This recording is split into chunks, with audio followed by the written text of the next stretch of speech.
Hi, I'm Jason Gray, and in this business/career tip, we're going to be looking at, should you ask for more money when getting a job offer?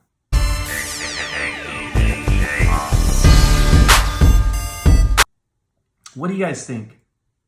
Put in the comments below your thoughts, your opinions, your exact experiences. Would love to hear it. But I'm going to give you mine here, and I'll tell you where mine comes from. So my background is worked for myself, worked lots and lots of jobs since I'm 14. I got my master's in business, and I've worked in several jobs where it was all recruiting. So it's helping large companies, medium-sized companies, and small companies find qualified talent to work with their projects or to fit their company and work for them. I was also the vice president of recruiting, national recruitment, doing the same thing. And I have my own business with a lot of agents that are working with me and building their own business. Okay. My experience as an employee, all right, was you get in the door at whatever they give you, and you can work super hard. You could do more than all the people around you, get there early, stay late. Do they recognize you in a positive way? Slightly.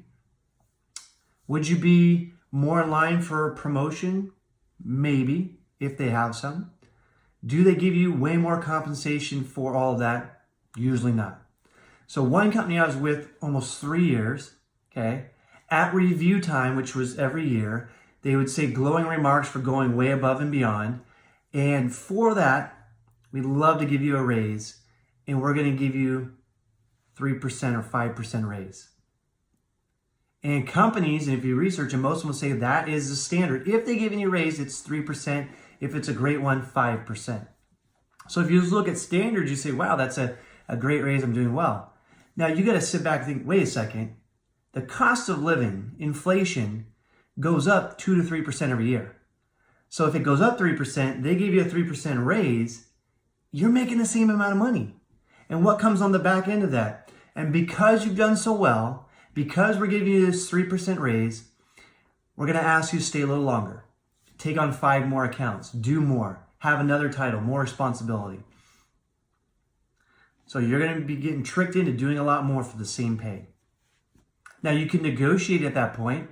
Hopefully they'll give you a little bit more, but it's a little more challenging, and that's not typically when they give it to you. And at that point, you already have relationships, so the emotional side of it may be tougher for you to do that. And or if it goes bad, you feel like you've messed up things that you've had in place and you don't want to. So that's why the norm is a lot of people stay with a company today 3 to 5 years, and then they jump ship to go get more title, more money. And then they do it again and again and again. It's not the same as it used to be, where people would stay with companies 20, 30, 40 years. They move up the ladder, they get recognized, they get a pension, and one company could take care of you your whole life and vice versa. Not the case anymore. An employee is an expense item to a company's profits. So really, managers with budgets, owners of companies, oftentimes, sadly, if they don't have the right thinking, they're going to be looking at you and saying, we love them, but how do we give them the least amount of money possible to get them to stay and work without quitting, but also save more into our budgets and make us more profit? Sad, but usually true. All companies like that? Maybe not. You hear people out here on the internet like Gary Vaynerchuk, who does a great job of paying people what they're worth and finding out what they really want and helping them get that, and knowing that people are the true asset. There's no such thing as a company without your people, but that is not the norm. All right, so my experience in a 2.5, 3 year period for a good local company here in Portland, Oregon, never gave me really the raise or title unless I really asked for it and fought for it. And sadly, what you'll find out too is if you come in at the lower levels or mid levels in the pay scale of the window they might be willing to pay, there could be hiring people around you that know their worth or ask for more, that you end up training. And or you blow away in performance or work and all that, and they're getting paid double what you're going to be paid, or maybe 50% more, or 30% more. Now, how's that fair? So my encouragement to all of you is know what the pay scales are, know your worth, and make sure when you're starting the job, You only accept an offer that is near the top end of that, or at least getting paid what you're worth. Is money the only thing that matters in a job? No, of course not. There's so many variables. How far away it is. One of the most important variables is who's your mentor? Who's the owner or your direct reporting boss? Do they have a track record or skill set or network that you really want to get involved with and learn from and be around? That's most important, really, if you look at the big picture. So that may be worth you taking less money. But in this video, I just want to talk about the money aspect, okay? So know what the range is. Always ask for more is my advice, okay? Always ask for more. Why? Let's put yourselves in the mindset of the hiring company, okay? What are they doing? They have a position or multiple positions to fill. They want great talent. What are they praying for? They're hoping that they can find someone with great work ethic, a great character, a personality that fits their environment, and the skill set to really do a good job on what they need, and some extras, or they can learn into the extras. That would be ideal. Now, what else are they hoping? Can we afford this person? And in an ideal world, not only can we afford them, but we can pay them less than what we thought we needed to, so we get the superstar at a low expense. That's what they're thinking and hoping, all right? Now, the owner or the manager, someone is making a range for this job. Let's say the range is $40,000 to $70,000 a year in salary. By the way, with hourly positions, this advice might be slightly different, but I still think you should fight for more when you get an offer or when you're getting in the door. So company says, here's exactly what we need. And now what are we going to do about it? Let's talk to people we know. Let's put out social media ads. Let's put out Craigslist and Indeed and LinkedIn. Let's find talent. Now they're going to get hopefully a lot of qualified people applying, but sometimes not that many people apply. But let's say for one position, 20 people apply and 5 to 10 on paper look like they might fit the mold. So what is this company going to do? They're going to set up interviews. Now only a certain amount of people, let's call it 5, are good enough to get to the interview stage or come in person. Now what is the company hoping? We find someone great, and not only do we think they're great and a great fit and we want to offer them the position, but we're hoping they feel the same way, which is not always the case, because top talent is getting offers from lots of different directions, all right? So company really wants you if you're qualified and fit the bill. So they've gone through all this, advertising, marketing, time frames. They're spending money, time, and resource trying to find you. They go through all the mess, the top of the funnel all the way down to you. They've interviewed you. The team determines, got to be this person. This is the best one we've talked to so far. Let's give him or her the offer. And now they offer you. They've gone through all that. They've went through all that and really put a lot of weight on you. There's not too much in the normal realm of things that you can say or do that makes them say, oh, never mind, that was a mistake. So at that point, they really want you. They put a lot of effort into you. I believe you should always ask for more, especially in a salaried role. So no matter what the range is, let's say it's 40 to 70, and they say, Mrs. Smith, we really liked your energy, love your experience, and these things that you said during, we'd like to offer you the role here at XYZ company, and the salary would be $70,000 a year. Would you like to accept, or would you like to be a part of our team? And you're like, wow, that's the top of the salary. I know for a fact I was willing to take 60, whatever. That's okay.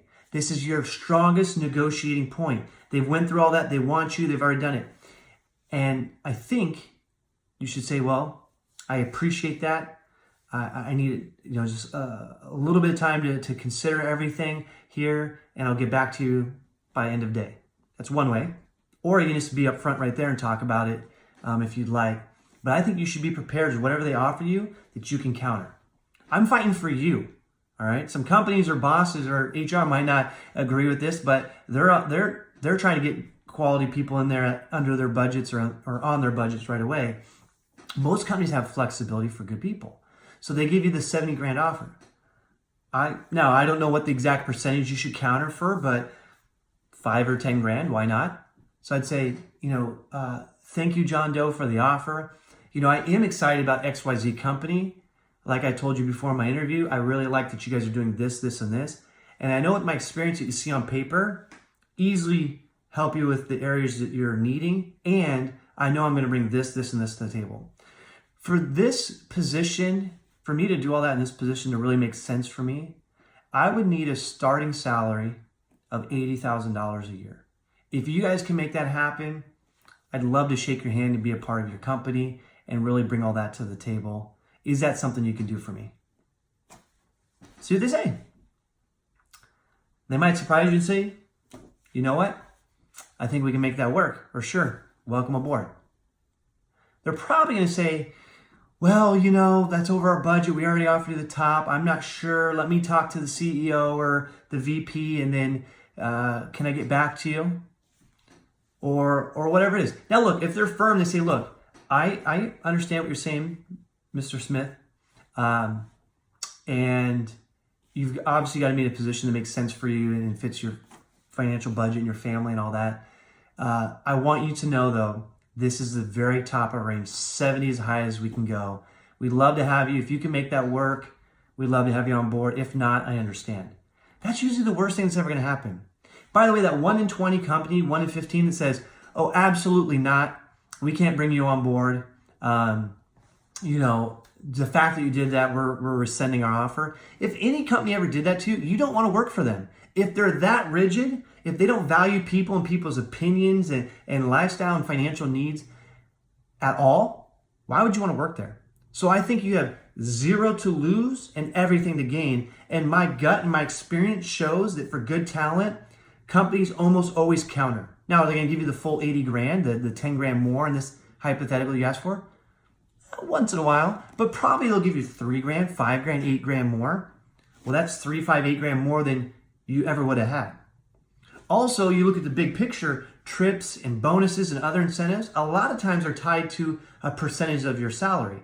So not only are you getting a big kick up front, but if you stay with them a long time, potential more money. And if you do only get that 3 to 5% raise every year, it's off of your starting salary and then how that grows. So I know one of the best things you can ever do is ask for more upfront. Ask for more upfront. By the way, if you're going into sales or any mid to high level position, I'd like to think that the company and the people would expect that or really appreciate that from you. Because if you're not willing to negotiate for yourself, your own, I know in this hypothetical we're talking about a W-2 job, but look, even if you have a job, you're working for your business, your family, you're bringing in money. So if you can't negotiate for yourself, how are you to negotiate or sell or do high level things for the company? Again, all opinions. Would love to hear your guys' feedback of what comments I made that you liked. Do you agree with my thinking or do you not? And what is and this is important, guys, what is your real world experience? Good, the bad, the ugly, that others that may watch this could really learn from or at least have as another idea in their back pocket.